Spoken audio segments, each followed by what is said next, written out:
Это видео о Норвегии, куда в этот раз мы отправлялись за ответами, но, вопреки всем ожиданиям, эта поездка в большей степени оказалась захватывающим приключением, в котором мы потеряли свою изначальную цель, и этим приключением я хочу поделиться в этом видео.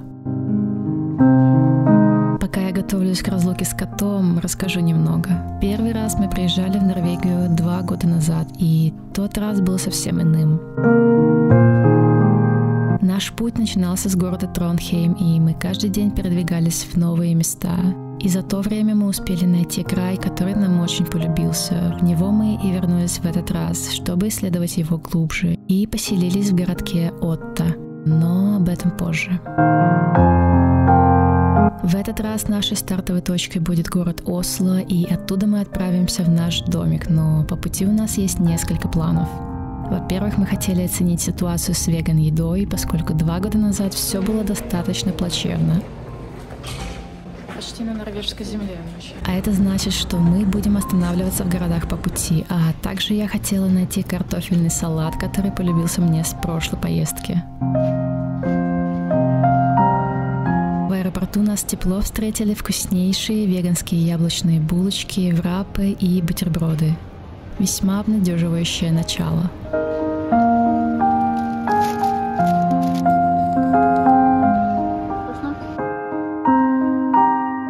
На пути мы заехали в Икею, чтобы перекусить, ведь наш путь до домика составлял около 3,5 часов. Хотя рядом соблазняла шведская сеть бургерный Макс, которая нам очень полюбилась в нашу поездку в Швецию, но в тот момент нам больше хотелось обычной еды, поэтому выбор пал на Икею.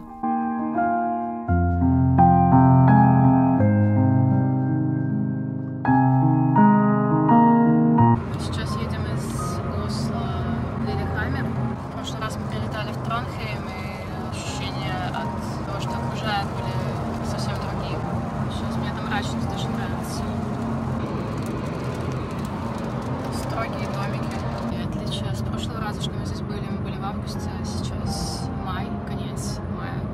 Какие-то цветочки цветут, что-то уже цветает. Я вообще хотела сказать, что очень удобная дорога от Осло, туда, куда мы сейчас едем, вот так. Это выглядит очень лайтово, просто едешь по дорожке.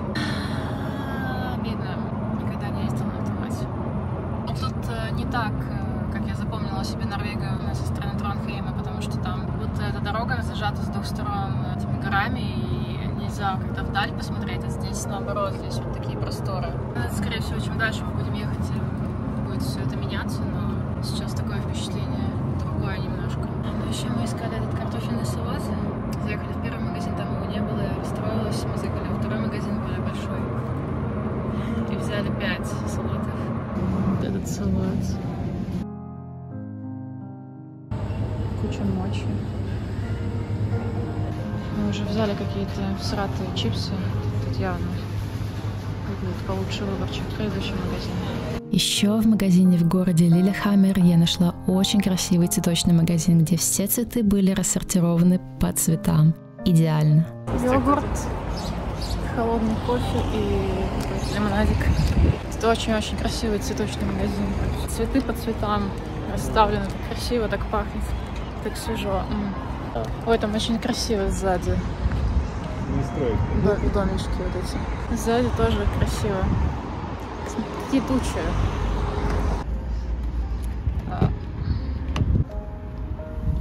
Симулятор меня. У меня есть теперь Oatly мока латте, шоколадка с хейзелнатами. Сейчас у меня будет кофе-шоп. Вот это очень прикольно там.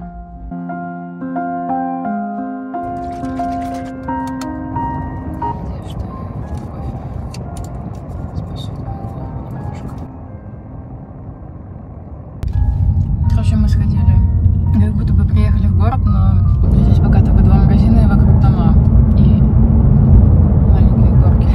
Чем дальше едем, тем заметнее, как ландшафт меняется. Да, вначале было действительно как скорее горная часть Швеции, больше напоминала туннель. Обожаю туннель. Слушайте, рекордная рейд никуда.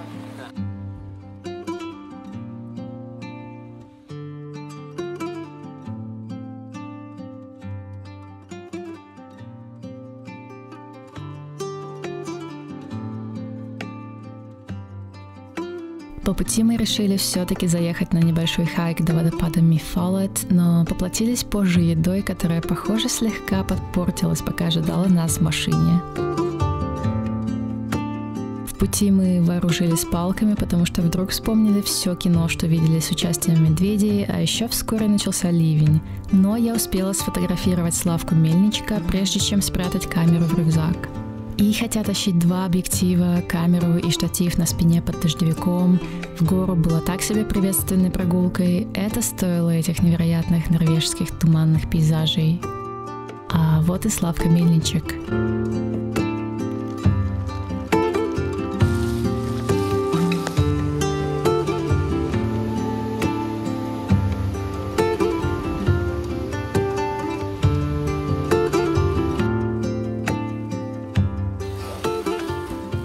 Тот самый салат.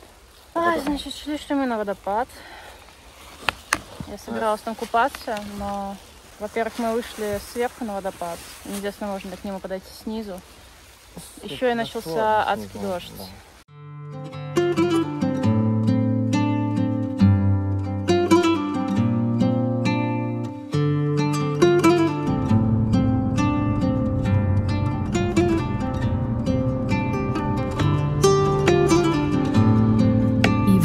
Наконец приближаемся к нашему городку Отто, который так много изучали на карте у себя дома, а теперь вот он, а точнее вот они мы, прямо здесь. Как будто это просто клубничка, да? Но хоба, это дракон. Что может быть лучше? Что может быть лучше? Ничего.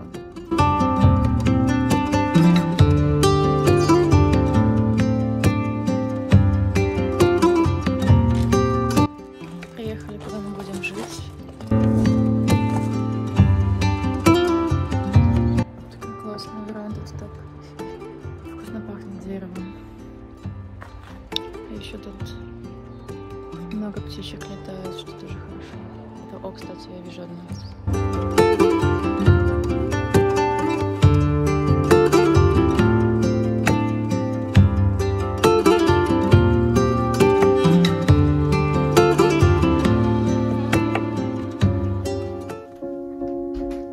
Нас очень порадовал домик, который мы сняли, хотя насчет него сомневались до последнего. Вживую он оказался не то что лучше, а идеальным, уютнейшим местом, чтобы отдыхать после долгих хайков и начинать день.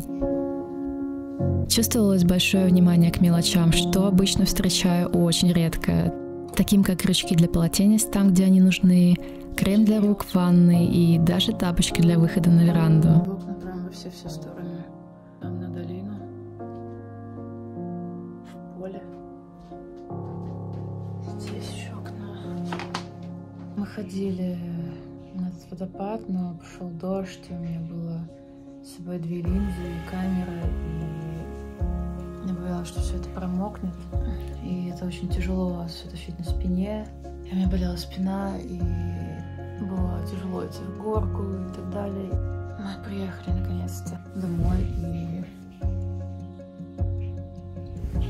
я помылась. Чудесно. Прежде чем мы начнем все это разворачивать, я хочу записать, что мы купили. Записать, что мы купили и что вообще по веган-еде в Норвегии изменилось что-то за 2 года. Чипсы. Такие же, как 2 года назад покупали шоколадки, гранола, молоко на завтрак. Молоко, кстати, рисовое. Вот эти какие-то печеньки, сухарики, которые есть с хумусом в поездке. Больше пакет. Грецкие орехи, шоколадка с hazelnuts. Тоже, если нужно будет в поход. И это тоже с собой брать. И да, кстати, овощи в 2 раза дороже, чем у нас в Латвии.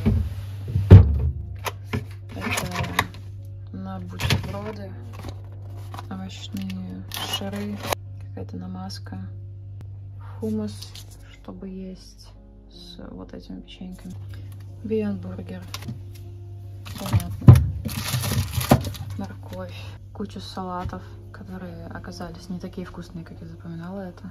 А это тоже для моих утренних бутербродов, без которых я жить не могу и начать день. булки и хлеб. И чай. А самое главное его преимущество было в его расположении для нас. Он находился ровно в центре между всеми местами, которые нам полюбились в прошлый раз, и теми новыми, что нам еще предстояло увидеть. И кроме того, всего в 5 минутах езды от центра Отто. И день второй.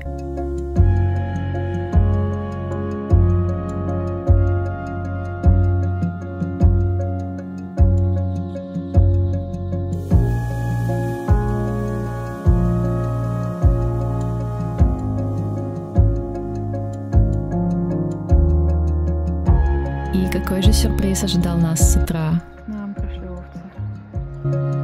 Каждый день в одно и то же время к нам приходили пастись овцы, и, конечно же, я не упускала возможности их поснимать на свой птичий объектив.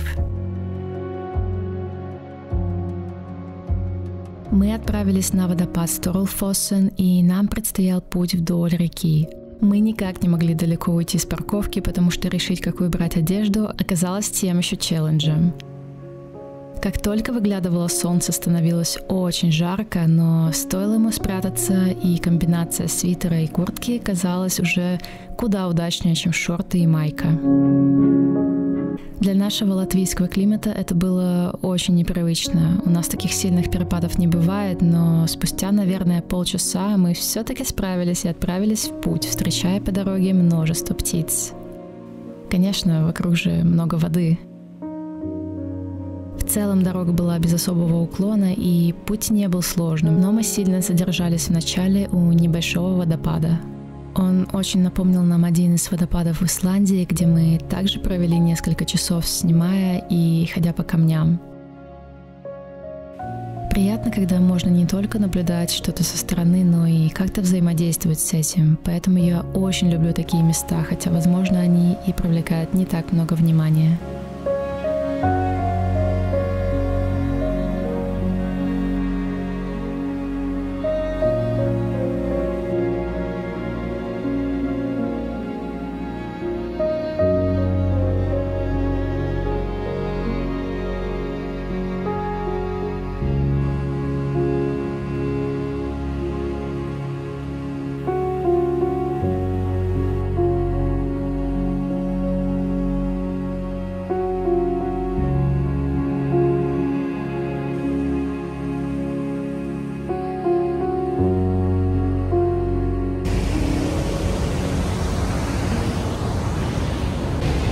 Было так приятно поесть. Там, кстати, трясогузка прилетела. Там, не знаю, там на камне вон пьет. Вот она улетела. Нам это место очень сильно напомнило и в Исландии водопад, на который мы первый. В принципе, это был мой первый водопад в жизни тут в Исландии. Произвел на меня тогда впечатление. Мне он очень понравился сам по себе. Там очень красиво было. Очень похоже, как здесь. Было очень классно поесть. Я обожаю в таких поездках, что ты как будто не наедаешься, съедаешь очень мало, но это дает тебе энергию, в отличие от того, когда ты обожрался. Ну, даже не обожрался, просто съел обычную порцию. Хочется спать. Чувствую себя уставшим. Тут ты как будто поел и действительно набрался сил, чтобы дальше куда-то идти. Теперь мы держали путь на главный водопад вдоль все той же реки с такими разными и красивыми каменными берегами и встречая по пути разные красоты.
Мы решили сперва зайти за облачный горизонт и проверить, что же там, и обнаружили отличный закуток в реке, чтобы нырнуть в холодную горную воду у очередного небольшого водопада. Еще один из моих любимых способов взаимодействия с красотами вокруг, который мы повторим в этой поездке еще не раз.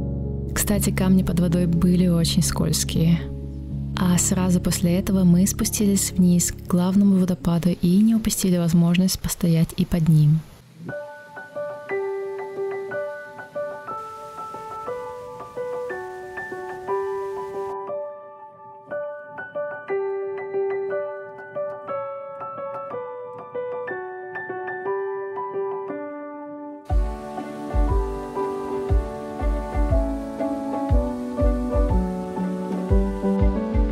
Вода была действительно холодная, так что теплое солнце было очень кстати. Мы погрелись на камнях, перекусили и отправились обратно. А по пути мне встретилось много самых разных птиц. Ближе к вечеру они стали более активные, и удалось сделать несколько хороших снимков, чему я, конечно же, была очень рада. На обратном пути поснимали птиц. Очень много сейчас. На 8 вечера где-то и много вылетело всяких птичек. Надеюсь, что получилось. Мы решили взять с собой шоколадки, а лишнее оставить в машине. Холодная Норвегия. Да, короче, шоколадки ставили, у нас сплошной шоколад. Крышечка от салатика от ветра покатилась. Теперь телефон рип. Мы встретили берингийскую желтую трясогузку, рябинника, чижа, поползня и белую трясогузку. А уже дома мне снова попозировала трясогузка, и это единственная птица вокруг этого дома, которая показалась мне за все время нашего пребывания там, хотя над полем все время летали ласточки.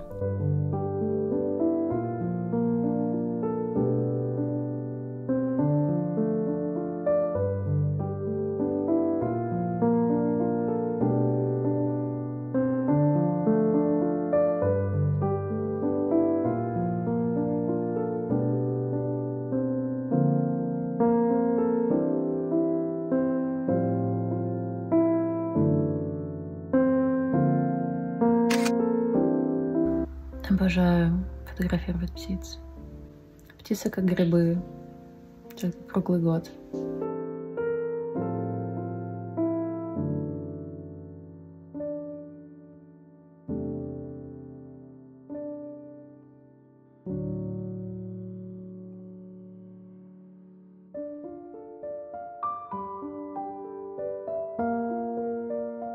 Сейчас почти 12:30, и все еще светло.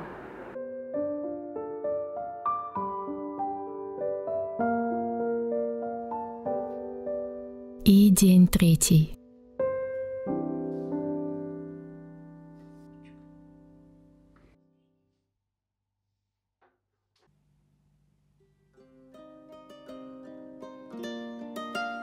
Сегодня мы отправляемся к реке, которую очень полюбили и часто вспоминали после первого нашего визита в Норвегию.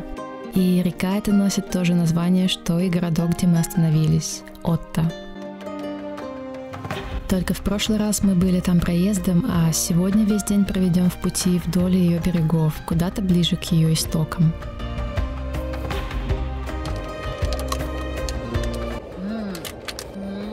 Это очень вкусно.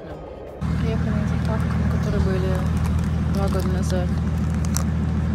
Маленькие чипсики купила. Моя самая любимая река.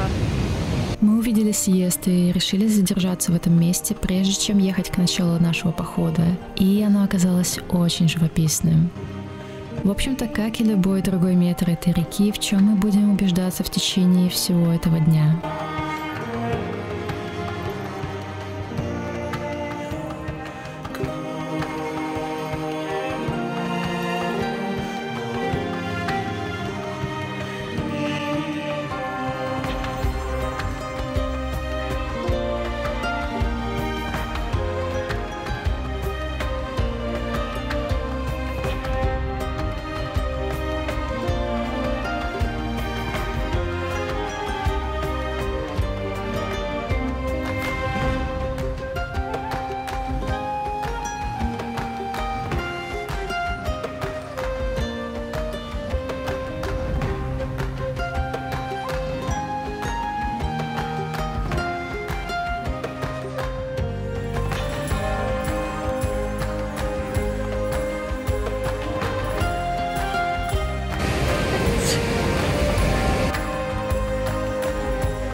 В этот раз мне хотелось запечатлеть эту реку как можно больше в разных ее местах.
После небольшого перекуса мы пришли к вершине и, как и свойственно нам, увидели очень удачный закуток для того, чтобы нырнуть в ледяную воду. А вода здесь была ледянее ледяного. Мы чуть было не передумали, когда опустили в воду только ноги, так как они начали сильно болеть от холода. Но решили все-таки хотя бы попробовать и обнаружили, что когда холод распределяется по всему телу, в ногах никакой боли не чувствуется, так что получилось обычное моржевание. Возможно, на видео это выглядит слегка рискованно, но там правда был небольшой каменный так называемый бассейн, который защищал от этого сумасшедшего потока.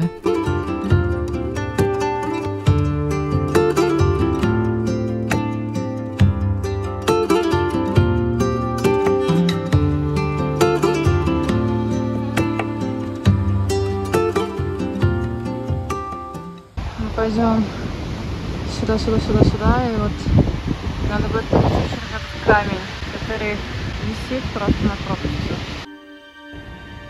А вот этот камушек.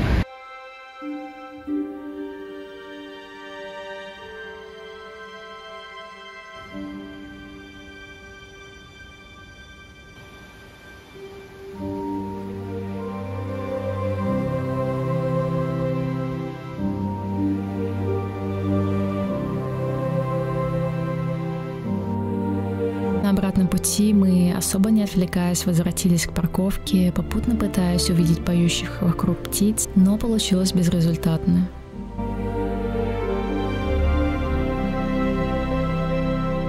Была пора возвращаться домой, но мы хотели заехать в место, где мы познакомились с этой рекой 2 года назад, и еще успеть в магазин, чтобы докупить продуктов на вечер. Это место, которое мне в прошлый раз больше всего понравилось, именно в этом же паркинге остановились. Тут выход к реке.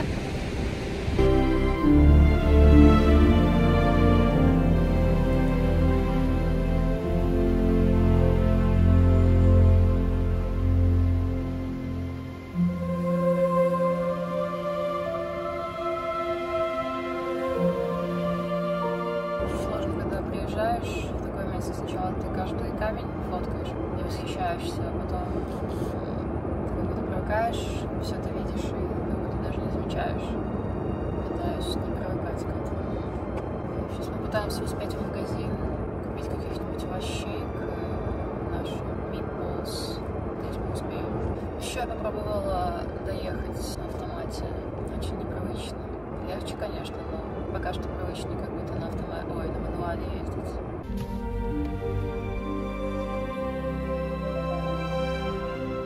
За продуктами мы успели, но то, что мы взяли, оказалось не очень вкусным, а морковь и вовсе прокисла, но все это не могло испортить наше впечатление от встречи с рекой, а на следующий день нас ждала самая потрясающая долина, которую я видела, и, пожалуй, это стало моим любимым днем в этой поездке.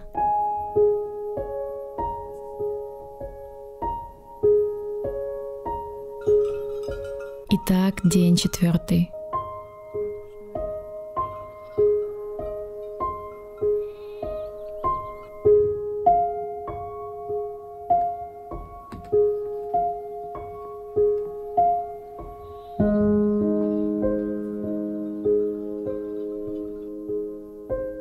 Мы увидели на карте, что по пути в долину в городе Лом есть магазин кристаллов, и, конечно же, мы не могли не заехать туда. Хозяева магазина собирали всю эту коллекцию сами, и при магазинчике у них был даже музей минералов. Хозяйка оставила нас осматриваться, а сама ушла заниматься огородом. Мы выбрали себе 3 камня, и 2 из них настоящие норвежские камни из региона Охейм. Кстати, она тоже сказала, что такая погода для Норвегии очень нетипичная, и еще лет 10 назад подобных солнечных засушливых периодов в такое время года не бывало.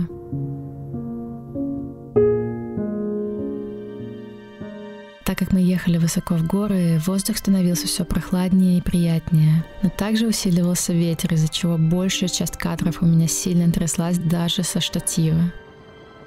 Он оказался слишком мал и легок для того, чтобы стабилизировать мою огромную линзу при таком сильном ветре. А также почти все кадры получились с эффектом, как будто они плавятся, что оказалось для меня еще одним неприятным сюрпризом и, видимо, спецификой телеобъективов. То ли от слишком низкого штатива, почему он и ловил весь этот жар, что шел от земли.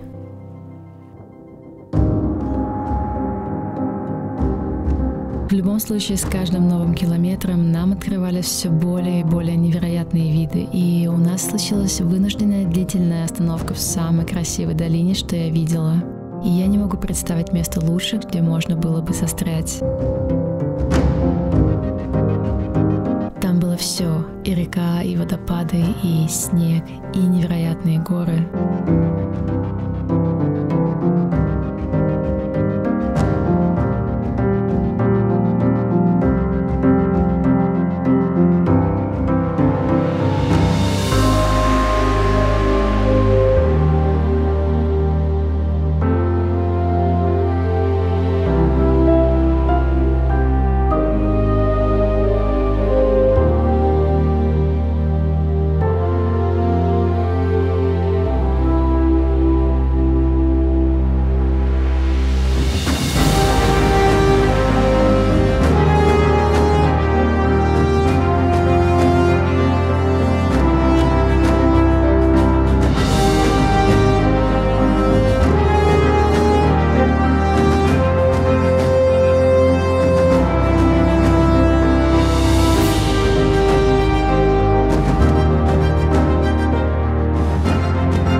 Однако я немного не рассчитала и под палящим солнцем получила фотодерматит на руках и сгоревший нос. А все потому, что холодный воздух обманывает и заставляет забыть о том, что SPF-защита важна вне зависимости от температуры вокруг. Пришло время ехать дальше, и мы добрались до маленького горного кафе или отеля. В любом случае, мы смогли там передохнуть и выпить чаю. Здесь снаружи я впервые встретила северную каменку и какое-то время провела в фотоохоте за ней. У меня какая-то особая любовь к подобным местам. Такие простые, старомодные горные домики, играющие роль единственного островка цивилизации на многие десятки километров в округе, в которых путники могут перевести дух. А потом мы поехали дальше, где снега становилось все больше и было уже по-настоящему холодно.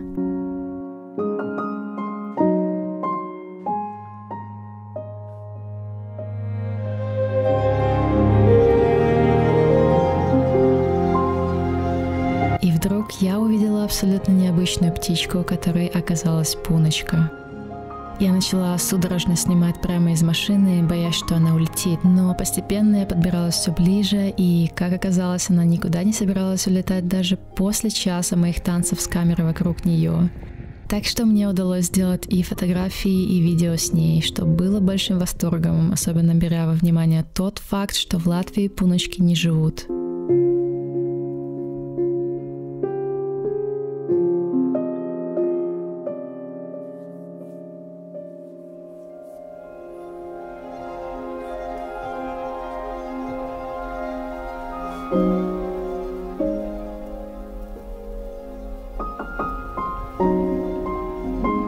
Он там сидит до сих пор. Кажется, его можно пойти потрогать. Я разрядила камеру до 2%. Зато у меня теперь есть видео с птицей на штатив, очень близко, и фотографии. Классно.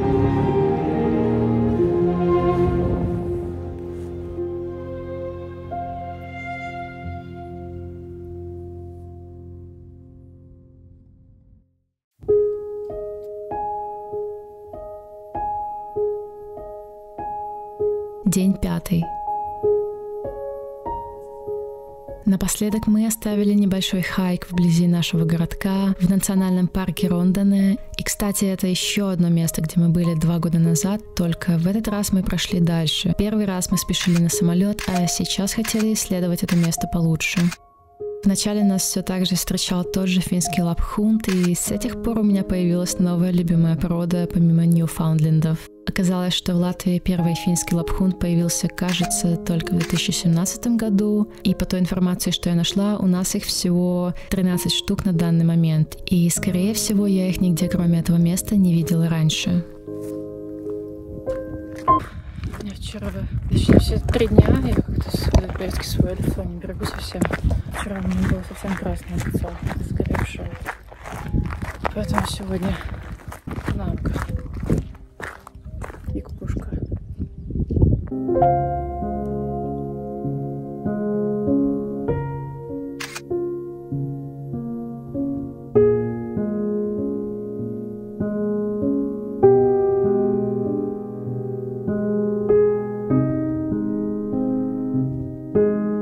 В этот день я обнаружила, что у моего штатива для телефона работает функция дистанционного управления, поэтому мы немного потестировали ее, увлеклись и наделали парочку совместных фотографий с этими нереальными норвежскими видами. Пыталась сейчас снять что-то такое на камеру, что у меня... О боже, тут птицы сидели прямо здесь. Короче, у меня на сенсоре опять грязь. Сейчас нечем ее почистить, поэтому у меня будет какая-нибудь грязь на небе. Ну ничего. Главное, прям тут сидели птицы. Вот тут за дороги. Тропа такая, что никого вообще нет вокруг. На остаток дня у нас были планы наконец-то посетить наш городок и после этого провести спокойный вечер в домике, потому как в предыдущие дни мы едва успевали поесть после наших убийственных хайков, а перед возвращением домой хотелось успеть спокойно понаслаждаться нашим уютным местом, разжечь камин и попить чай и кофе.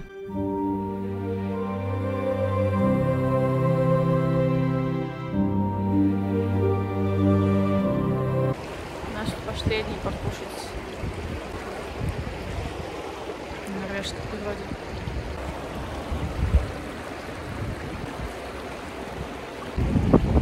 Тут не видно, но там как будто бы я варенье внутри смахнула. Хватит с нас этих салатов испорченных. Так что теперь просто булки, чай и орео. Для меня эта поездка тоже еще другая, потому что я сейчас без всяких таблеток. Ну и вообще. Для меня просто Норвегия, ну и Швеция, наверное, тоже эту страну либо рассматривали или рассматриваем для переезда, поэтому немножко по-другому воспринимаешь эту поездку.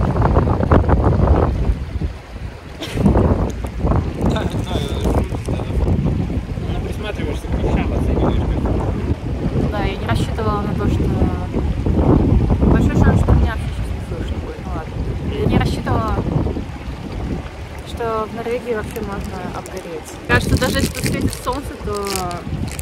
Ну и что?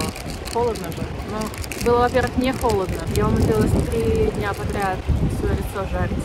Обычно я обновляю каждый, не знаю, час SPF. Тут я сегодня неглектила. И вчера вечером у меня просто все лицо красное. И на руках тоже красные пятна и пупырки. Надо везде пользоваться спреем.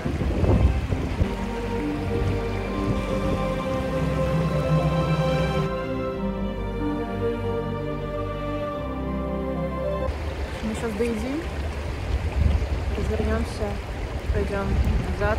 Километра 3 идти. И поедем обратно в Опта, посмотрим, что там. И надеемся, что вот как раз таки успеем наслаждаться нашим кэбином.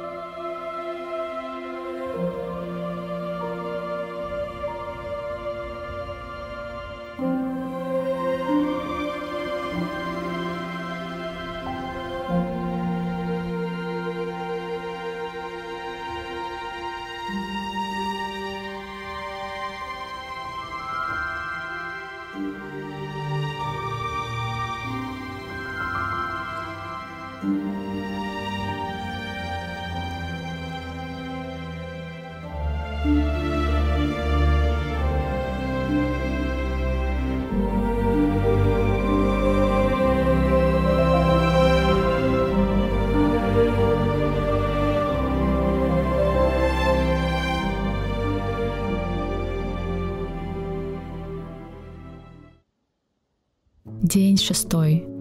День возвращения домой. Собрались, поели и сейчас поедем.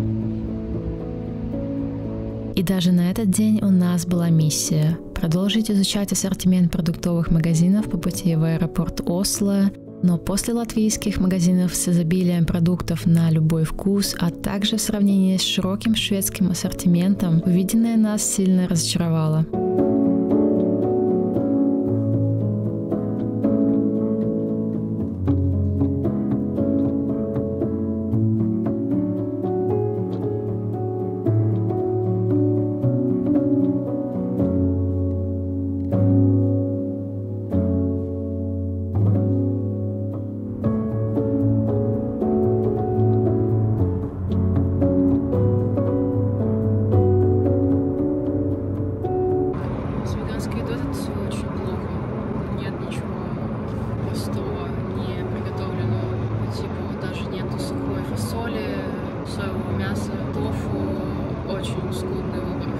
Один-два в лучшем случае. И очень дорогой. В основном еда вся приготовленная. И не то, что ты будешь есть каждый день. Получается, из каких-то круп есть только рис, макароны, ну и какие-то там, не знаю, кускус был, какие-то грубасы или что-то такое. Овсянки нету, гречки нету. Вообще все очень туго. Есть какие-то именно полуфабрикаты, там шоколадки, мороженое в каком-то количестве. Готовые котлеты. Очень грустно. Больше всего не хватало свежей базовой еды. Магазины в основном полны полуфабрикатами и едой с добавками, а многих продуктов и вовсе не найти. И это касается не только веганской еды.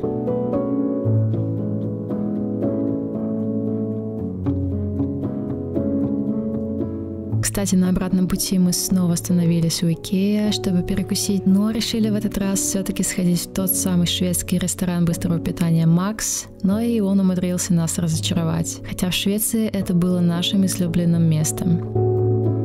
И несмотря на все эти неурядицы с едой, эта поездка заняла особое место в моем сердце, и как минимум мы еще будем сюда возвращаться, а там уже посмотрим. Большое спасибо за просмотр этого длинного видео. Надеюсь, мы скоро увидимся снова. До встречи!